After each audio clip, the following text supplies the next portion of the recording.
Hello, Yakri here with another Warframe video. This time I'm here to answer a simple question. What is it that makes Banshee so great? All four of her abilities are reasonably good. Sonic Boom ragdolls enemies, even if it's not good for very much else, and has a decent area of effect. Sonar allows you to deal enormous damage to enemies. Silence prevents enemies from detecting you via, any noises you can potentially make, but more importantly, with its augment, it can make you extremely deadly by boosting finisher damage. Soundquake, with or without its augment, is a reasonably good AoE clear ability that can be augmented in various ways to allow quick clearing of even high-level missions. So what's really the standout ability here? Well, I think it's Sonar at the end of the day. Probably not too surprising to a lot of people, but there have to be a few Warframes that don't have some hidden talent as their best feature.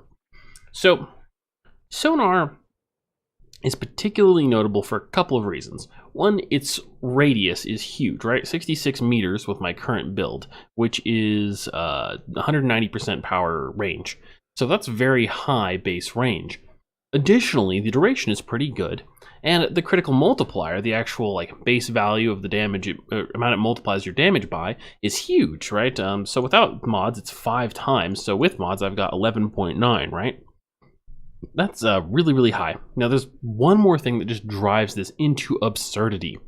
So, Sonar creates these areas on enemies that you can shoot for increased damage. That in and of itself is a bit of a detraction from the ability. On some enemies, these spots can be kind of buggy and it can be hard to hit them. Even if you're shooting right at them, sometimes it won't register, is what I mean by that. So that's a little bit meh, but the thing is, if you have enough range, the spots will get bigger and they can overlap. If they overlap, the multiplier multiplies. So 11.9 times damage times 11.9 times damage. For the purposes of easy math, pretend it was 10. That would mean that if you have 2 spots overlapping, you deal 100 times damage. If you add in another multiplier, like for example Nova's ultimate, Molecular Prime, you would have 200 times damage, and so on. If you had 3 spots overlapping, you would have over 1,000 times damage, incidentally. Although that doesn't really happen very much. So her multipliers get stupidly high, right? It's a factorial increase, since it's 11 times itself times itself. And of course, then, if you have any other double damage multipliers in your squad, the damage gets ridiculous and high-level enemies just instantly melt.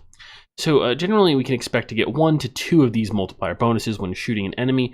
Getting 3, I believe, is possible, but it doesn't happen very much. And that's when you damage overflow, right? Now, like with a lot of damage boosting abilities, what this lets you do is use unusual weapons in combat. And that's something I'm a big fan of. In the case of Saren, it really lends itself well to weapons that allow you to hit those spots easily, which is why I've brought out my friend, the Ignis Wraith. The Ignis Wraith is a really good weapon in general, and I'll give you a little test of how well it can do against high-level enemies, and then how well it can do if we add in Sonar, which is a pretty dramatic difference.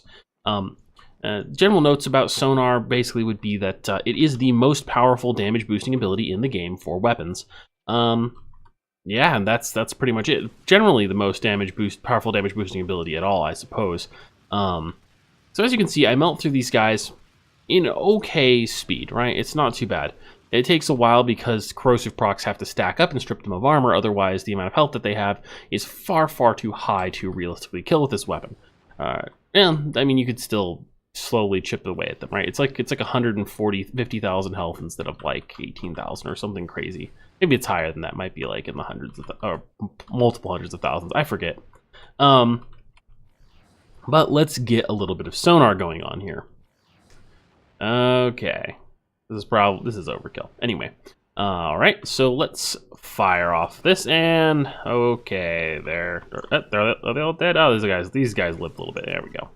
So the Ignis Wraith is great for a few reasons. It used to be more stupidly OP. I think the radius of the blast, right, could hit all of her spots simultaneously in the days of yore, and so that allowed her to melt through groups of enemies almost instantaneously, right, because the first proc would do crazy damage, and of course Ignis Wraith didn't have the wind-up time before, so that slowed it down as well. However, because of the really high tick rate, and because you can still hit I think even 2 of the critical points at once. You can certainly still hit them, obviously. It does pretty crazy damage, and we combine that with the armor stripping, so after like a couple ticks, their armor has been reduced a decent amount, enough to significantly increase your damage, and you've got the huge multiplier from Banshee, and they just explode. And you could probably expect this to continue working up for another 100 or 3 levels of enemy, because of course, you know, after a certain amount of seconds, the armor strip is going to be almost complete, and you're going to be dealing like millions of damage to them, and they're going to have like no armor, right? So it's pretty good. Now, let me give you another example, and that's the Lex Prime. This is another pretty good gun in its own right, of course, but versus such high-level enemies, it does have a little bit of trouble. It certainly can't do what we'd really like it to do, which is, you know, personally, I'd like to see it just one-shot these guys, right? So, you know, it takes a few shots. Oh, fuck. Whoops. Okay, let's get this going. Oh, good. We got someone with a critical spot right on their head, right? So, I'm sure you can imagine from the fact that I have a baseline 11 times multiplier, this is going to go pretty well. All right, and they didn't die in one hit. That's lame. Come on, there we. No, really. Come on, somebody. There we go. Yeah, that was that 1,004,000 damage or something. All right, yeah. This is why Banshee is awesome, right? Extremely squishy, but oh boy, oh god. And let me show you the build I've got going on with her. I haven't tweaked her in a long time because I've been playing other things, but let's see. So I've got this build going on. Yeah, this build going on here where I've got Resonance. Now here's the thing.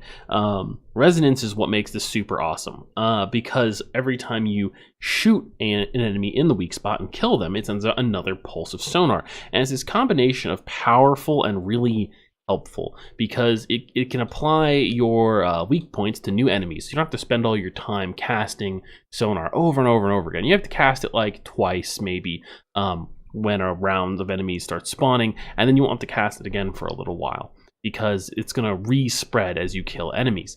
And so yeah, it's pretty great. It spreads it's the full power strength and 100% of the remaining duration. So, you know, once your initial duration runs out from a cast, it's not going to be spreading anymore, but it doesn't actually get weaker or anything from the micro spreads. I believe it might be reduced range, but I don't recall. It certainly doesn't list it, of course. Yeah, and you can get even more stupid if you pile on just more and more power strength than I've used here. Because the base multiplier is 5 times, you know, 300% power strength, it's going to be 15 times. And again, you know, it is if 2 spots overlap, you get the stupidly high damage. Yeah, so she's amazing. Combos really well with other damage frames. Lets you a lot of just like janky combos where you can just overpower enemies with raw damage and use utility abilities, at least of abilities that can actually hit these weak spots. Yep, so I think that pretty much covers Banshee, and I did want to keep these videos short, although I love rambling on. I could probably make a whole video about weapons that work really well with her. I will say that I kind of like the Sobek because you can easily kill like, you know, bombards and stuff, and then all the little guys next to them will die because of the health is damaged from acid shells, and works really well with both pinpoint accuracy weapons and area of effect weapons, provided it's a rapid fire area of effect weapon like the Ignis Wraith.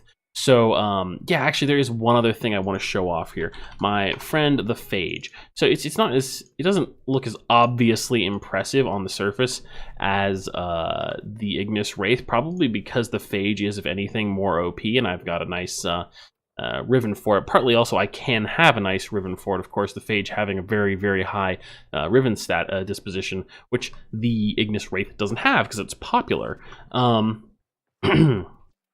Alright, so let's spawn some more of these guys, and I'll give you an example of how good the Phage is, and then how good it is once you add in some Banshee fun. So, you know, dealing some damage to these guys, but they're not dying like super quickly.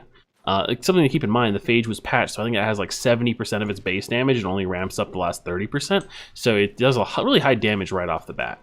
But as you can see, it is actually quite good at killing these very high level enemies, and if you focus down the beam, you know, they melt really quickly. It's that combination of having access to both viral and corrosive damage at the same time on a weapon. It's really strong. Now remember what I said about, you know, multiple damage multipliers, of course.